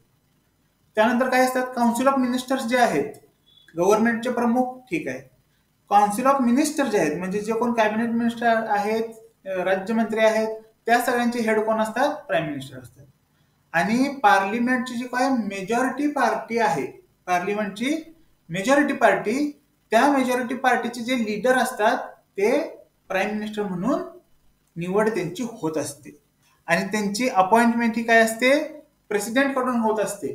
आणि प्रेसिडेंटला फर्दर असिस्टन्स करण्याचं काम कोण करत असतं? प्राईम मिनिस्टर आणि त्यांची काउन्सिल ऑफ मिनिस्टर तिथं प्रेसिडेंटला असिस्ट करण्याचं काम करत असतं. प्राईम मिनिस्टर साहेबांचा रोल काय असतात? तर ऑथॉरिटी ऑफ गव्हर्नमेंट, गव्हर्नमेंटची जी ऑथॉरिटी, प्रमुख ऑथॉरिटी कोण आहेत? प्राईम मिनिस्टर आहेत. त्यानंतर प्रेसिडेंट जे आहेत ते प्रेसिडेंट गव्हर्नमेंट फॉर्म करण्यासाठी प्राईम मिनिस्टरला काय करत असतात? इन्व्हाइट करत असतात. तिसरी गोष्ट, प्राईम मिनिस्टर हे कॅबिनेट मंत्रालयाचे इन्चार्ज असतात. ठीक आहे. त्यानंतर distribution of work of government, गव्हर्नमेंटचं वेगवेगळ्या, गव्हर्नमेंट स्थापन झाल्यानंतर भरपूर कामं असतात गव्हर्नमेंटला, वेगवेगळ्या क्षेत्रामध्ये वेगवेगळी कामं असतात. तर त्या कामांसाठीचं जे काय डिस्ट्रीब्युशन आहे वर्कचं, ते कोण करत असतं? प्राईम मिनिस्टर करत असतं. त्यानंतर गव्हर्नमेंट कॅबिनेट सेक्रेटरिएट, ठीक आहे, म्हणजे जे काम सेक्रेटरिएट म्हणजे सचिवालय जे चालतं, त्यात सुद्धा प्राईम मिनिस्टर साहेबांचं काय असतं? एक त्यांचे ऍडवाइस किंवा एक अथॉरिटी म्हणून त्यांना तिथं काम करावं लागत असतं. आणि जे काही प्लॅनिंग कमिशन आहे, प्लॅनिंग कमिशन म्हणजे आपण पाहतो वार्षिक योजना किंवा पंचवार्षिक योजना, ह्या पंचवार्षिक योजना वगैरे ज्या असतात त्यांचे एक्स ऑफिशियल मेंबर कोण असतात? चेअरमन कोण असतात? प्राईम मिनिस्टर असतात. आणि काही फंड्स जमा करण्याचं काम सुद्धा कोण करत असतं? प्राईम मिनिस्टर करत असतात. बऱ्याच जणांना फंड काय म्हणजे सरकारी कोण असतील, सरकारी नोकर असतील, एम्प्लॉईज असतील, किंवा बऱ्याच वेळा पहा आणीबाणी म्हणता येणार, ज्यावेळेस बिकट परिस्थिती, नॅचरल कॅलॅमिटीज येत असतात, तर त्या संबंधी काय करत असतात? फंड्स गोळा करण्याचं काम सुद्धा काय करत असतात? प्राईम मिनिस्टर करत असतात. दोन प्रकारचे फंड असतात, prime minister's national relief fund आणि prime minister's national defence fund. म्हणजे ज्यावेळेस नॅचरल कॅलॅमिटी येतात त्यावेळेस त्यांच्यासाठी मदत पाठवण्याचं काम एकतर कोण करत असते? सेंट्रल गव्हर्नमेंट करत असते. आणि त्यासाठी फंड उभा करावा लागतो. तर तो फंड गोळा करण्याचं काम प्राईम मिनिस्टरच्या हातात असतं. आणि नॅशनल डिफेन्स फंड म्हणजे ज्यावेळेस वॉरची परिस्थिती आहे आणि अशा वेळेस पैसे कमी पडतायत त्यावेळेस तो फंड सुद्धा रेज करण्याचं काम प्राईम मिनिस्टर करत असतात. प्राईम मिनिस्टर साहेबांना इलिजिबिलिटी क्रायटेरिया काय आहे? म्हणजे कोण प्राईम मिनिस्टरसाठी अप्लाय होऊ शकतं किंवा तिथं क्लेम करू शकतं? तर एक म्हणजे ते सिटीजन ऑफ इंडिया असले पाहिजेत, members of house if not must be an member within 6 months, आणि एज ऑफ 25 years. म्हणजे आता पहा, आपण लोकसभेचे जे कोण काय असतात लिडिंग पार्टी असते त्याचे नेता म्हणजे कोण असतो? प्राईम मिनिस्टर असतो. तिथं काय सांगितलंय? सिटीजन ऑफ इंडिया मेंबर असला पाहिजे. इथं ऑब्विसली काय, तिथं जे क्वालिफिकेशन आहे तेच इथं आहे, तो पण सिटीजन. आणि तिथे काय सांगितलंय? 25 वर्ष वयाची असली पाहिजेत, जास्त 25 वर्ष ओलांडलेली असली पाहिजेत. इथं पण म्हणजे काय म्हणतो आपण, 25 वर्ष ओलांडली पाहिजेत. महत्वाची गोष्ट अशी की प्राईम मिनिस्टर हा मेंबर ऑफ हाऊस म्हणजे लोकसभा राज्यसभेचा काय असला पाहिजे? मेंबर असला पाहिजे, पार्लिमेंटचा मेंबर असला पाहिजे. आणि जर कोणत्या कंडिशन मध्ये एखाद्याला मेंबर ऑफ हाऊस मध्ये म्हणजे मेंबर ऑफ हाऊस नसताना जर का कोणाची निवड झाली एखाद्या घटनेमध्ये किंवा असं काहीतरी घडलं की बाबा प्राईम मिनिस्टरचा की आता कोणाची तरी नेमणूक करायची आहे आणि जो हाऊसचा मेंबर नाही अशा एखाद्या व्यक्तीची नेमणूक तिथं झाली, तर मात्र 6 महिन्याच्या आत त्या व्यक्तीला आयदर हाऊसचं मेंबर व्हावं लागत असतं. रिम्युनरेशन ऑफ प्राईम मिनिस्टर, आर्टिकल 75. तर प्राईम मिनिस्टरचं रिम्युनरेशन असं अजून तरी ठरवलेलं असतं, वेळोवेळी ठरवलं जातं, पण स्पेसिफिकली असं सांगू शकत नाही की ही अमाऊंट म्हणजे प्राईम मिनिस्टरचं रिम्युनरेशन आहे. टाइम टू टाइम त्यात चेंजेस होत राहत असतात. पार्लिमेंट टाइम टू टाइम ठरवत असतं की प्राईम मिनिस्टरचं रिम्युनरेशन काय असलं पाहिजे किंवा बाकीच्या काउन्सिल ऑफ मिनिस्टरचं रिम्युनरेशन काय असलं पाहिजे. ठीक आहे. Council of members under prime minister. हा, आता एक महत्वाचा मुद्दा असा आला की बाबा युनियन गव्हर्नमेंट आणि स्टेट गव्हर्नमेंट हे कोणकोणत्या विषयामध्ये कायदे तयार करू शकतात, त्यांची डिस्ट्रीब्युशन ऑफ त्या कायदे तयार करण्याची जी पॉवर आहे त्याचं डिस्ट्रीब्युशन कसं आहे. पहा, 3 प्रकारच्या लिस्ट ऑफ सब्जेक्ट्स आहेत. 3 प्रकारचे सब्जेक्ट आहेत ज्याच्यावर एकतर युनियन गव्हर्नमेंट कायदे तयार करू शकतं, किंवा एकतर स्टेट गव्हर्नमेंट कायदे तयार करू शकतं, किंवा एकतर कॉन्करंट लिस्ट म्हणजे दोघेही एखाद्या विषयावर कायदा तयार करू शकतात. तर पहिल्यांदा युनियन लिस्ट आपण पाहूया. 97 सब्जेक्ट असे आहेत म्हणजे असे आहेत ज्याच्यावर युनियन लिस्ट काय करते, कायदे तयार करते. उदाहरणार्थ defence, foreign affairs, atomic energy, banking, post, telegraph, हे असे जे काही डिपार्टमेंट्स आहेत, असे 97 डिपार्टमेंट्स आहेत त्याच्यावर युनियन लिस्ट काय करतं, कायदे तयार करत असतं. स्टेट लिस्ट म्हणजे स्टेट लिस्टमध्ये कोण कोण येतं, 66 सब्जेक्ट्स आहेत ज्याच्यावर स्टेट गव्हर्नमेंट कायदे तयार करू शकतं आपल्या लेजिस्लेटिव्ह असेंब्लीमध्ये. उदाहरणार्थ कोण, पोलीस खातं, लोकल गव्हर्नमेंट, ट्रेड, कॉमर्स आणि ऍग्रिकल्चर, आणि अशा प्रकारच्या आणखीन भरपूर एकूण 66 आहेत. आणि कॉन्करंट लिस्ट म्हणजे अशी लिस्ट ज्याच्यावर दोघेही कायदे तयार करू शकतात. असे 47 सब्जेक्ट्स आहेत. ठीक आहे. कोणकोणते, criminal and civil procedure, marriage and divorce, education, economic planning, trade unions, हे सब्जेक्ट आहेत. असे भरपूर सब्जेक्ट आहेत किती, 47. पण तुमच्या मनात प्रश्न आला असेल, नसेल तर मी सांगतो की बाबा एखादी कॉन्करंट लिस्टचा एखादा सब्जेक्ट असा आहे जिथे युनियन लिस्टनं पण कायदा तयार केलाय आणि स्टेट लिस्टनं पण कायदा तयार केलाय. तर अशा कंडिशनमध्ये जर कॉन्ट्ररी तिथं एखादी प्रोव्हिजन येत असेल तर त्या ठिकाणी युनियन लिस्टनं दिलेली प्रोव्हिजन ही प्रिव्हेल होत असते कायमस्वरूपी. ठीक आहे. हा, आता पहा, आपण पाहिलं की कॉन्स्टिट्यूशन जे असतं ते एकतर फेडरल नेचरचं असतं किंवा एकतर युनिटरी नेचरचं असतं. फेडरल नेचर म्हणजे काय, सेंट्रल गव्हर्नमेंट आणि स्टेट गव्हर्नमेंट हे दोघं वेगवेगळं असतं. म्हणजे असा देश असतो ज्यात एक देश पण असतो आणि त्यांची वेगवेगळी राज्यात त्यांचं तुकडे पडलेले असतात. अशांना फेडरल कॉन्स्टिट्यूशन किंवा फेडरल गव्हर्नमेंट म्हटलं जातं. आणि युनिटरी गव्हर्नमेंट काय, फेडरल गव्हर्नमेंटचं उदाहरण द्यायचं झालं तर आपलं USA, union state of America, United state of America. आणि युनिटरी गव्हर्नमेंट किंवा युनिटरी कॉन्स्टिट्यूशन कशाला म्हटलं जातं, जिथं फक्त सेंट्रल गव्हर्नमेंट असतं, राज्य ही संकल्पना असते, म्हणजे राज्य सरकार ही संकल्पना नसते, फक्त एकच गव्हर्नमेंट असतं ते म्हणजे सेंट्रल गव्हर्नमेंट. त्याचं उदाहरण द्यायचं झालं तर रशिया. हे काय आहे, फेडरल नेचरचं युनिटरी नेचरचं सरकार किंवा कॉन्स्टिट्यूशन तिथं आहे. तर पहा, फेडरल नेचरच्या कॉन्स्टिट्यूशन मध्ये कोडिफिकेशन असतात, कोडिफाईड असतं. The Indian constitution is a well codified in 25 parts, 448 articles and 12 schedules. Distribution of power आपण पाहिले त्यामध्ये हे काय आहेत, फेडरल गव्हर्नमेंटचे काय आहेत, आपण कॅरेक्टरिस्टिक्स किंवा सायलेंट फीचर्स पाहायला बोलूया फेडरल गव्हर्नमेंटचे, फेडरल कॉन्स्टिट्यूशनचे. डिस्ट्रीब्युशन ऑफ पॉवर कसे आहे की बाबा सांगितलं तुम्हाला मग मी, युनियन लिस्ट, स्टेट लिस्ट आणि कन्करंट लिस्ट. सुप्रीमसी ऑफ कॉन्स्टिट्यूशन, सगळ्या कायद्यांवरचा मुख्य कायदा, supreme law of Indian land is a constitution of India. Return constitution म्हणजे काय आहे, कॉन्स्टिट्यूशन हे लिखित स्वरूपातलं आहे. रिजिडिटी आहे म्हणजे काही भाग असा आहे की बाबा तो रिजिड आहे, तो बदलता येत नाही.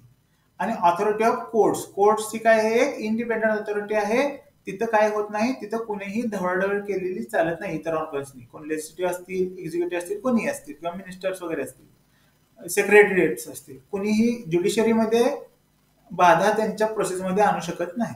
आणि सिंगल सिटिझनशिप म्हणजे भारत हा जरी फेडरल नेचरचा कॉन्स्टिट्यूशन मेकर्स होते, त्यांनी काय सांगितलं, भारताचं सरकार किंवा भारताचं कॉन्स्टिट्यूशन हे फेडरल नेचरचं आहे, बरोबर, कारण हे देश आहे आणि राज्य आहे. सिंगल सिटिझनशिप आहे. आपण पाहतो की बाबा मी सायलेंट फीचर्स मध्ये पण सांगितलं की भारतात सिंगल सिटिझनशिप आहे. ठीक आहे, की बाबा भारत हा फक्त भारत देशात, म्हणजे एखादा नागरिक हा फक्त भारताचा नागरिक असतो, तो वेगवेगळ्या देशात राज्यात राहतो, म्हणून त्यांना त्या राज्यांचं सिटिझनशिप वेगळी दिली जात नाही, तो फक्त सार्वभौम भारताचा काय असतो, नागरिक असतो. आता पहा, कॉन्स्टिट्यूशन मध्ये किंवा सरकारमध्ये अशा काही कॅरेक्टरिस्टिक्स आहेत ज्या युनिटरी कॉन्स्टिट्यूशनच्या कॅरेक्टरिस्टिक्स आहेत. म्हणजे appointment of government of state, government प्रेसिडेंटचा एक कोण रिप्रेझेंटेटिव्ह प्रत्येक राज्यावर असतो, त्याला गव्हर्नर म्हटलं जातं. ही कॅरेक्टरिस्टिक्स आहे युनिटरी कॉन्स्टिट्यूशनची. दुसरं आहे formation of new state, Naveen state स्थापन करण्याचा जो काही अधिकार आहे, किंवा स्टेटचे टेरिटरी बदलायचे असतील किंवा स्टेटचं नाव बदलायचं असेल, तर अशा वेळेस काय करायचं आहे, त्या अधिकार कोणाला आहेत, सेंट्रल गव्हर्नमेंटला. आणि इमर्जन्सी प्रोव्हिजन्स, तिन्ही प्रकारच्या इमर्जन्सी प्रोव्हिजन्स ज्यावेळेस लागू होतात, national emergency, state emergency, financial emergency, तर अशा तिन्ही वेळेस काय असतं, पॉवर्स ह्या युनियन गव्हर्नमेंटला असतात इमर्जन्सीच्या काळात. गव्हर्नमेंटला म्हणण्यापेक्षा प्रेसिडेंट साहेबांना. आणि सेंट्रल ग्रँट्स इन एड, प्रत्येक राज्यासाठी सरकार काय करत असतं, वेगवेगळ्या स्कीम राबवत असतं, त्यांना फंड्स प्रोव्हाइड करत असतं, त्यांच्या अपलिफ्टमेंटसाठी कार्य करत असतं सरकार, म्हणजे सेंट्रल गव्हर्नमेंट. तर ही जी कॅरेक्टरिस्टिक्स आहेत त्या युनिटरी टाईपच्या आहेत, बरोबर. तर भारतात फेडरल टाईपचे पण कॉन्स्टिट्यूशनच्या कॅरेक्टर्स आहेत, युनिटरी टाईपच्या पण आहेत. म्हणून त्याला फेडरल पण म्हटलं जात नाही, युनिटरी पण म्हटलं जात नाही. त्याला क्वाझी फेडरल टाईप ऑफ कॉन्स्टिट्यूशन किंवा क्वाझी फेडरल टाईप ऑफ गव्हर्नमेंट अशा प्रकारे त्याचं नामकरण करण्यात आलेलं आहे. कारण त्यात फेडरलचे पण काय आहेत, फेडरलचे पण कॅरेक्टरिस्टिक्स आहेत आणि आपल्या युनिटरी टाईपच्या कॉन्स्टिट्यूशनचे पण कॅरेक्टरिस्टिक्स आहेत. तर आजचं लेक्चर आपलं साधारण संपलेलं आहे. कोणाला काय शंका असतील तर विचारू शकता प्लीज. तर सुमित, हा, कॉन्करंट लिस्ट जे तुम्ही सांगितले का नाही, तर त्याच्यामध्ये तुम्ही हे पण सांगितलं की बाबा याच्यामध्ये सेंट्रल गव्हर्नमेंट आणि स्टेट गव्हर्नमेंट दोन्ही पण एखाद्या विषयावर कायदा बनवू शकतो. तर त्याच्यामध्ये तुम्ही आणखी काही बोललो सर की सुपेरिटी कोणाची राहू शकते त्याच्यामध्ये. हा, मी मगाशीच सांगितलं की ज्यावेळेस एखादा कायदा, एखादा विषय असतो ज्याच्यावर सेंट्रल गव्हर्नमेंटनं सुद्धा कायदा तयार केलेला आहे आणि स्टेट गव्हर्नमेंटनं सुद्धा कायदा तयार केलेला आहे, अशा कंडिशनमध्ये ज्यावेळेस कॉन्फ्लिक्ट निर्माण होतात की बाबा हा कायदा, स्टेटचा कायदा सेंट्रल गव्हर्नमेंटच्या आडवा येतोय, सेंट्रल गव्हर्नमेंटचा कायदा स्टेट लेजिस्लेचरच्या आडवा येतोय, तर अशा वेळेस काय केलं जातं, सेंट्रल गव्हर्नमेंटनं जी काही प्रोव्हिजन किंवा कायदा तयार केलेला आहे तो कधीही सुप्रीम म्हणून मानला जातो. Okay sir, thank you. Okay sir, Saurabh sir, महत्वाचा हा, विचार कोणतरी विचार. सर, तुम्ही पॉवर्स ऑफ लोकसभा सांगितलेलं, त्यात पहिला पॉइंट होता मोशन ऑफ नो कॉन्फिडन्स, ते वाला एकदा क्लिअर करा ना. हा, इम्पीचमेंट पण. इम्पीचमेंट पण ओके. त्यात कसा आहे, पहिला जो तुम्ही सांगितला प्रश्न, त्यात असा आहे की ज्यावेळेस, एक मिनिट तुम्हाला स्लाइड दाखवतो मी.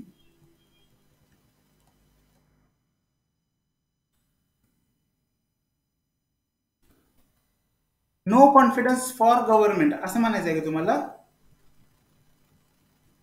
हा, हा, तर त्याचं उत्तर असं आहे की ज्यावेळेस पार्लिमेंटमध्ये एक सरकार स्थापन झालेलं आहे, आपण पाहिलं की बाबा जी पॉलिटिकल पार्टी आणि त्यांचं असोसिएशन असतं ते सगळ्यात जास्त मेंबर्स ज्यांचे असतात, ठीक आहे, तर त्यांचं सरकार स्थापन होतं, बरोबर. आणि ज्या वेळेस एखादी अशी घटना येते, अशी फेज येते त्या 5 वर्षाच्या आधीच, म्हणजे 5 वर्षांना जी लोकसभा काय करत असते, डिझॉल्व्ह होत असते, त्याच्या आधीच अशी परिस्थिती येते की बाबा सरकारचे जे काही मेंबर्स आहेत, मिनिस्टर्स आहेत, किंवा त्या पॉलिटिकल पार्टीचे जे मिनिस्टर्स आहेत, मेंबर्स आहेत पार्लिमेंटमध्ये, त्यांना सरकारचं पॉलिसीज म्हणा किंवा निर्णय म्हणा पटेना झालेत. आणि त्यामुळं काय होतंय, ते लोक ती पार्टी सोडून दुसऱ्या अपोजिशन मध्ये जॉईन करत आहेत, ज्याला आपण काय म्हणतो बंडखोरी म्हणा, किंवा ज्याला काय म्हणतो आपण पक्ष सोडणे म्हणा. अशा वेळेस काय होतं, सरकार हे अल्पमतात जातं. म्हणजे मिनिमम क्रायटेरिया सरकार स्थापन करण्यासाठी जेवढे मेंबर्स असतात ते मेंबर्स काय होतात, ती संख्या अल्पमतात जाते आणि नॅचरली काय होतं, सरकार पडतं. तुम्ही कधीतरी ऐकलं असेल, सरकार पडलं, ठीक आहे, किंवा अल्पमतात गेलं. तर अशा टाईपचं अल्पमतात जाऊन सरकार पाडण्याचं काम हे कोण करत असतं, जर चुकीच्या प्रकारचे निर्णय, चुकीच्या प्रकारचे पॉलिसी निर्माण होत असतील आणि खासदारांना त्या पटत नसतील, तर ते पक्ष सोडतात आणि सरकार अल्पमतात जातं, सरकार पडतं. हे कोण करू शकतं? तर पार्लिमेंटचे मेंबर्सच करू शकतात. म्हणून ती पार्लिमेंटची एक काय आहे, पॉवर आहे. आणि इम्पिचमेंट म्हणजे अशी, त्याला महाभियोग म्हटलं जातं. ठीक आहे. इम्पिचमेंटमध्ये काय असतं की एखादे राष्ट्रपती, भारताचे राष्ट्रपती, त्यांच्या कुठल्या तरी मिसबिहेवियरमुळे त्यांना जर काढून टाकायचं असेल तर पार्लिमेंटचे पार्लिमेंटचे सगळे मेंबर्स, सगळ्या लेजिस्लेटिव्ह असेंब्लीचे मेंबर्स आणि हायकोर्ट आणि सुप्रीम कोर्टचे न्यायमूर्ती ह्यांचं वोटिंग होतं आणि त्याच्यातून काय केलं जातं, राष्ट्रपतींना काढून टाकलं जातं. आणि जे कोण हे असतात न्यायमूर्ती असतात, सुप्रीम कोर्ट किंवा हायकोर्ट, त्यांना जरी काढायचं असेल तरी सुद्धा पार्लिमेंट काय करतं, पार्लिमेंटमध्ये मतदान होतं आणि त्यानुसार त्यांना काढून टाकलं जातं. तर ती जी काढून टाकण्याची जी प्रक्रिया आहे त्या प्रोसेसला इम्पिचमेंट प्रोसेस म्हटलं जातं. एवढंच आहे. सर, आणि लोकसभाचे मेंबर्स कोण अपॉइंट करत असतात? त्यांचं मिनिस्टर होणं कंपल्सरी असतं का? काय विषय, प्रश्न काय विचारला तुम्ही?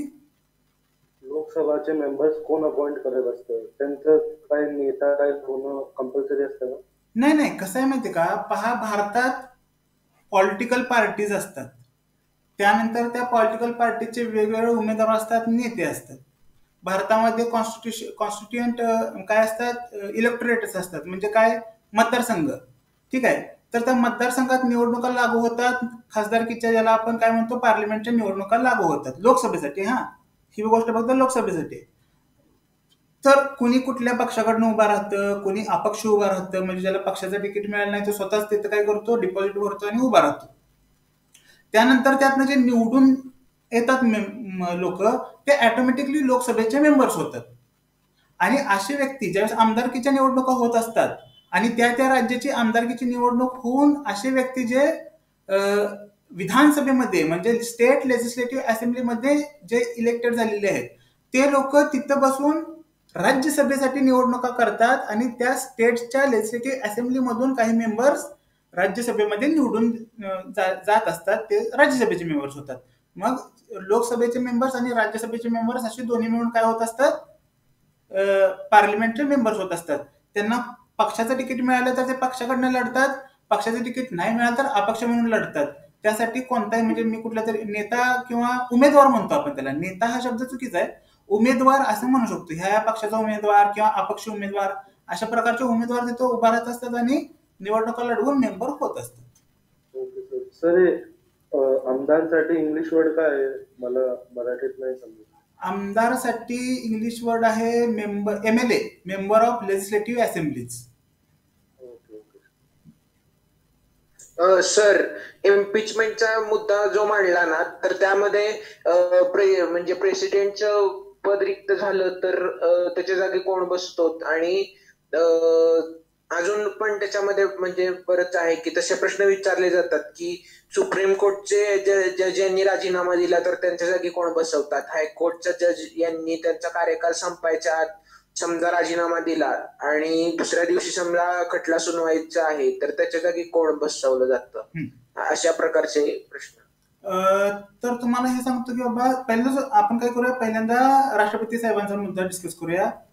गमत अशी आहे की जर राष्ट्रपती कोणत्याही कारणास्तव टेन्युअर संपायच्या आधी जर का त्यांचं पद रिक्त झालं तर उपराष्ट्रपती तिथले राष्ट्रपती होतात. साधारण घटना आहे बाबा. उपराष्ट्रपती काय असतात, राष्ट्रपतीचे कामकाज पाहतात. आणि इकडंच जे आपलं न्याय व्यवस्था आहे, सुप्रीम कोर्ट किंवा हायकोर्ट, तिथं जर का चीफ जस्टिस काय झाले, म्हणजे टेन्युअर संपायच्या आधी त्यांची जागा रिक्त झाली, तर जो तिथले न्यायमूर्ती जे वयानं सगळ्यात काय आहेत, सिनियर आहेत, ते चीफ जस्टिस ऑफ हायकोर्ट आणि सुप्रीम कोर्टचं कामकाज पाहत असतात. क्लिअर? Thank you sir. सर, समजलं ते. आणि सर, समजा आता केंद्र ही इमर्जन्सी लागू करतं असं आपण समजावलं, तर समजा एखाद्या राज्याला वाटलं की आता फॉर एक्झाम्पल कोरोना आलेला आहे किंवा आपल्या राज्यामध्ये जरा भीतीदायक वातावरण आहे की आपण राज्याला इमर्जन्सीची आता गरज आहे किंवा फायनान्शियल इमर्जन्सीची गरज आहे, आणि मुख्यमंत्री आणि मुख्यमंत्र्यांना वाटते किंवा विधानसभेतील जे मेंबर आहेत त्यांना वाटते की इमर्जन्सी लागू व्हावी आपल्या राज्यामध्ये, तर तशी लागू होऊ शकते का? आता पहा, मी ज्यावेळेस एक्सप्लेन करत होतो त्यावेळेस सांगितलं की मी बाबा इमर्जन्सी लागू करायचं काम प्रेसिडेंटचं असते, ठीक आहे. मग स्टेट इमर्जन्सीच्या वेळेसचं काय, तर साधारण हे डिस्कशन्स इनफॉर्मली किंवा फॉर्मली तिथं होत असतात की बाबा राज्यात आता काय करायची गरज आहे, आपल्याकडं इमर्जन्सी लागू करण्याची गरज आहे, कारण कॉन्स्टिट्युशनल असेंब्लीज काय झालेली आहेत, कॉन्स्टिट्युशन मशिनरीज फेल झालेली आहे. तर अशा वेळेस फॉर्मल कंडिशन काय आहे की त्या सगळ्या राज्याचे मेंबर्स वगैरे एकत्र येतात, चर्चा करतात.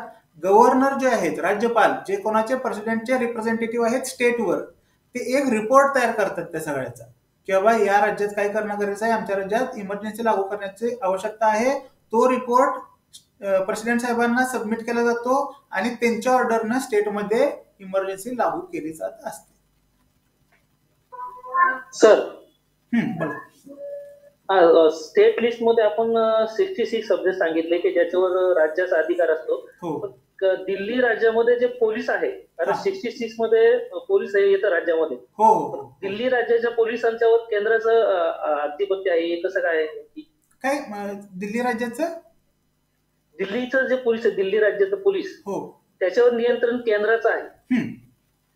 ते का त्याचं पण सांगतो तुम्हाला की दिल्ली फक्त भारताची राजधानी नाही, दिल्ली एक केंद्रशासित प्रदेश आहे. Delhi is A union territory आणि केंद्रशासित प्रदेश असल्यामुळं त्याच्यावर शासन केंद्राचं चालतं.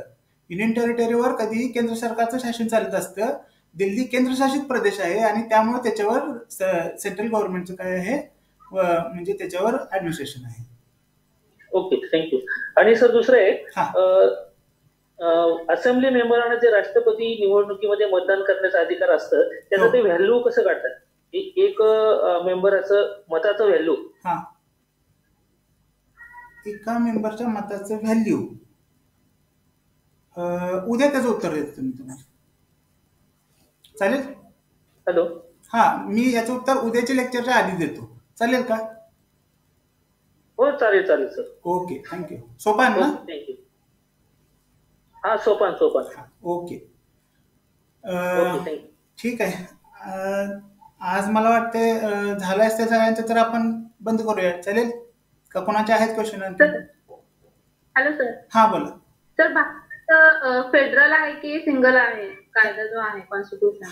आता मी शेवटचा पॉईंट तो सांगितलं ना की बाबा भारताची जे काही असे कॅरेक्टरिस्टिक्स आहेत जे फेडरल गव्हर्नमेंट म्हणजे फेडरल टाईपचं कॉन्स्टिट्यूशन किंवा फेडरल टाईपचं गव्हर्नमेंट सारखे आहेत, असे काही गुण आहेत, सायलेंट फीचर्स आहेत जे युनिटरी टाईपचे आहेत. आणि त्यामुळे भारताला काय म्हटलं तर क्वाझी फेडरल, म्हणजे कॉन्स्टिट्यूशन मेकर जे होते त्यांनी सांगितलं की भारताचं सरकार किंवा भारताचं कॉन्स्टिट्यूशन हे फेडरल टाईपचं आहे. पण नंतरचे काही रॅशनल पर्सन्स, ज्युरिस्ट लोकांनी असं सांगण्यात आलं, त्यांच्या निदर्शनात असं आलं त्यांच्या मतानुसार की भारत हा एक युनिटरी टाईपचा देश आहे, कारण सिंगल सिटिझनशिप म्हणा किंवा बाकीचे असे काही गोष्टी आहेत ज्या काय आहेत युनिटरी टाईपच्या कॉन्स्टिट्यूशनला फॉलो करतात. त्यामुळे फेडरल पण आहे, युनिटरी पण आहे, म्हणून त्याला क्वाझी फेडरल म्हणजे अर्ध फेडरल अर्ध युनिटरी फेडरल मानलं जातं, पण पूर्णपणे फेडरल नाही.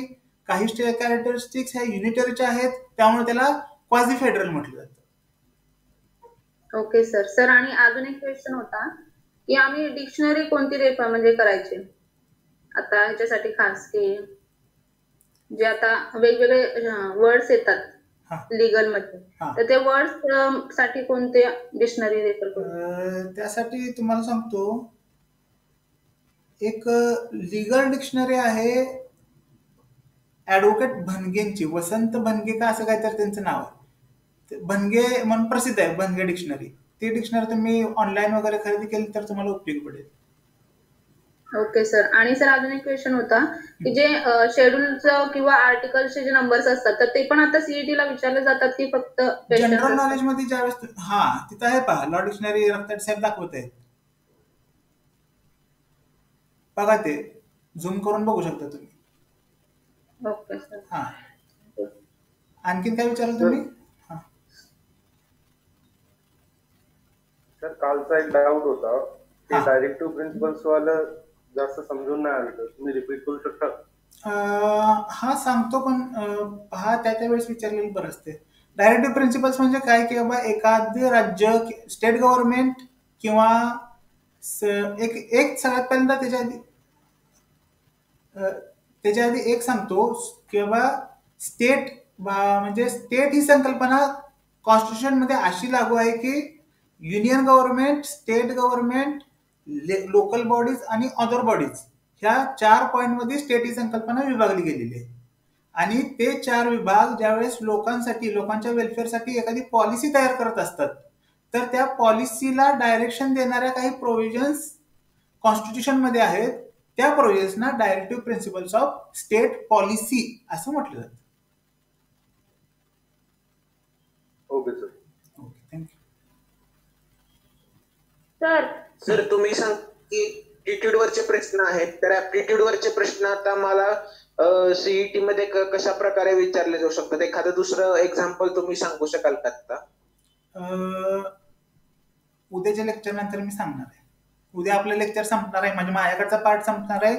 त्यावेळेस मी माझ्याकडे टॉर्ट आणि कॉन्स्टिट्यूशन होतं लिगल ऍप्टिट्यूड नुसार, तर त्यावेळेस मी तुम्हाला टॉर्टचे पण लिगल ऍप्टिट्यूडचे क्वेश्चन, एखादा दुसरा किंवा आणि कॉन्स्टिट्यूशनचे सुद्धा अशा टाईपमध्ये सांगणार आहे मी. Okay, thank you sir. सर मला अजून एक विचारायचं होतं की फेडरल आणि क्वासी फेडरल हे तुम्ही समजावून सांगितलं, पण त्याचा नेमका अर्थ काय आहे, की बाबा आपण साध्या भाषेत आपण कसं समजून घेऊ शकतो ते फेडरल आणि क्वासी फेडरल? क्वाझी म्हणजे असं की बाबा ना इकडचा ना तिकडचा, असे काही म्हणजे ठरवलेलं नसतं की आपल्याला फेडरल टाईपचं गव्हर्नमेंट तयार करायचं आहे का युनिटरी टाईपचं, पण कॅरेक्टरिस्टिक्सच अशा काही निर्माण होतात, फॅक्ट अँड सर्कमस्टान्सेसच अशा काही निर्माण होतात की आपोआप त्यांना काही गोष्टी मानाव्या लागतात. त्या ज्या मानाव्या लागणाऱ्या गोष्टी असतात त्यांना क्वाझी म्हटलं जातात. त्या कुठली तरी मॅडमने विचारलं की बाबा लॉ डिक्शनरी आम्ही कुठले रेफर करायची, तर त्या लॉ डिक्शनरीमध्ये क्वाझीचा अर्थ तुम्हाला दिलेला असेल. क्वाझी फेडरल लिगल मिनिंग ऑफ क्वाझी असा शब्द जर तुम्ही गुगलवर टाईप केला तर तरी तुम्हाला त्याचं काय मिळेल, त्याचा अर्थ मिळू शकतो मराठीत, हिंदीत, इंग्लिशमध्ये कसंही असेल. तर क्वाझी म्हणजे काय, की बाबा ठरवलेलं नसतं पण काही गोष्टी मानाव्या लागतात. फेडरल गव्हर्नमेंट आहे ठीक आहे, युनिटरी गव्हर्नमेंट आहे ठीक आहे, दोन्हीचे सुद्धा कॅरेक्टरिस्टिक्स आहेत, त्यामुळे एक काहीतरी आपण निवडू शकत नाही. त्यावेळेस आपल्याला मानावं लागतं की बाबा भारताचं कॉन्स्टिट्यूशन हे काय आहे, क्वाझी फेडरल टाईपचं कॉन्स्टिट्यूशन आहे.